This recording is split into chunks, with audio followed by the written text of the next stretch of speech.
Hai, bertemu lagi. Gimana kabar kalian hari ini? Di video kali ini aku membahas tentang kasus pria dari Jepang yang terbebas dari hukuman meskipun telah temannya sendiri. Untuk yang lagi makan, skip dulu aja ya. Yang penasaran gimana cerita lengkapnya? Simak video ini sampai habis ya. Gak usah berlama-lama lagi, siapkan tempat ternyamanmu dan mari kita mulai. Issei Sagawa, pria kelahiran 26 April 1949 di kota Kobe, prefektur Hyōgo. Issei terlahir dari keluarga kaya. Ayahnya seorang pengusaha, sedangkan kakeknya pernah menjadi editor salah satu surat kabar terbesar di Jepang. Issei lahir prematur dengan kesehatan yang lemah. Dia dibesarkan oleh keluarga dengan penuh kasih sayang. Pertama kali hasil karya itu muncul saat Issei duduk di bangku kelas 1 setelah melihat paha laki-laki teman sekelasnya. Setelah bertambahnya usia, hasil Issei mulai berubah. Issei memiliki hasrat seks wanita, tapi tidak hanya ingin berhubungan, namun sekaligus ingin menyantapnya juga. Issei kuliah di salah satu universitas swasta di Jepang dan menyelesaikan gelar master dalam sastra Inggris. Pada saat masa kuliah, Issei terpesona dengan seorang wanita Jerman setelah melihat pahanya yang putih. Issei yakin bahwa wanita itu tinggal satu apartemen dengan neneknya. Suatu ketika, Issei menyelinap ke apartemen dan masuk ke kamar wanita itu. Issei melihat bahwa wanita itu sedang tidur. Issei pun masuk dan berencana untuk memukul kepala wanita itu dengan payung agar pingsan dan ingin memotong pantatnya untuk dimakan. Lalu berniat untuk langsung pergi. Namun saat Issei mendekati wanita itu bangun dan langsung berteriak. Issei pun ditangkap polisi dengan tuduhan percobaan pemerkosaan. Ya sebenarnya pun bukan itu tujuannya kan ya. Namun tuduhan itu dibatalkan karena ayahnya membayar ganti rugi. Issei pun terbebas dari hukuman.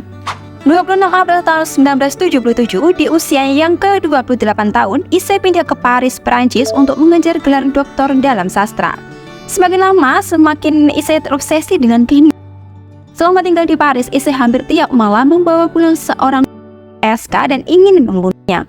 Tapi karena alasan tertentu, dia tidak bisa melakukannya. Pada tanggal 11 Juni 1981, Issei yang saat itu berusia 32 tahun, mengundang teman sekelasnya bernama Rene Hutterford, seorang wanita Belanda, untuk datang ke rumahnya dengan dalih menerjemahkan puisi.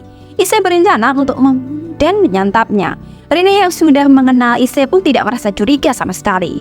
Sesampainya di rumah Issei, Rene pun langsung menerjemahkan puisi tersebut. Namun tiba-tiba Issei menembak Rene dari belakang. Rene pun terkapar tidak berdaya. Setelah itu, Issei pun langsung melakukan semua rencana yang sudah dipikirkannya selama ini. Dia memperkosa Rene dan menggigit kulitnya. Karena dirasa memakai gigi saja tidak bisa, Issei sempat mencoba pakai pisau buah, tapi juga tidak bisa. Akhirnya Issei pergi keluar untuk membeli pisau daging. Issei pun menyantap tubuh Rene, bagian payudara, wajah, bokong, kaki, paha, dan lehernya, baik mentah ataupun dimasak. Sebagian potongan tubuhnya disimpan di lemari es.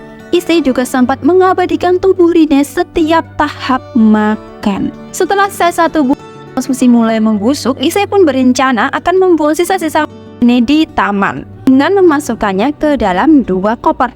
Issei menaiki taksi untuk menuju ke taman. Sesampainya di taman, sopir taksi yang baik hati membantu Issei untuk menurunkan kopernya.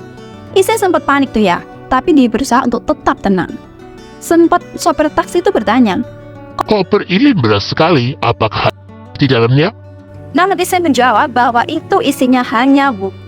Kejadian itu berlalu begitu saja. Issei berjalan masuk ke taman, namun Issei tidak menyadari bahwa di taman sangat ramai saat itu. Karena sudah sampai taman juga ya, Issei tetap melanjutkan rencananya. Dia membawa 2 koper itu ke tempat yang sunyi, yaitu di danau. Issei mendorong 1 koper ke dalam danau dengan sekuat tenaga.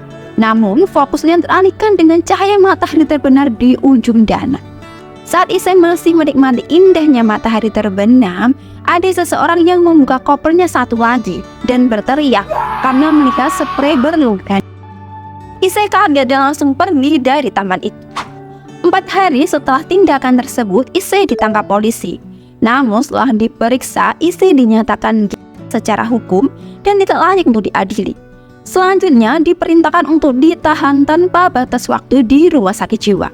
Karena desakan warga Perancis, akhirnya Issei pun dideportasi ke Jepang dan ditempatkan di rumah sakit jiwa di Jepang. Semua psikolog yang memeriksanya menyatakan bahwa Issei tidak gila dan menemukan bahwa penyimpangan seks adalah satu-satunya motivasi untuk melakukan pembunuhan. Issei meninggal di rumah sakit di Tokyo pada tanggal 24 November 2002 pada usianya yang ke-73 tahun karena komplikasi pneumonia. Itu tadi pembahasan singkat mengenai Issei Sagawa. Gimana menurut kalian? Untuk kamu yang suka sama pembahasan kasus-kasus atau cerita-cerita mistis, jangan lupa klik like dan klik subscribe-nya ya. Jangan lupa tekan loncengnya juga. Selamat jumpa di video selanjutnya. Bye-bye, see you next video. Terima kasih.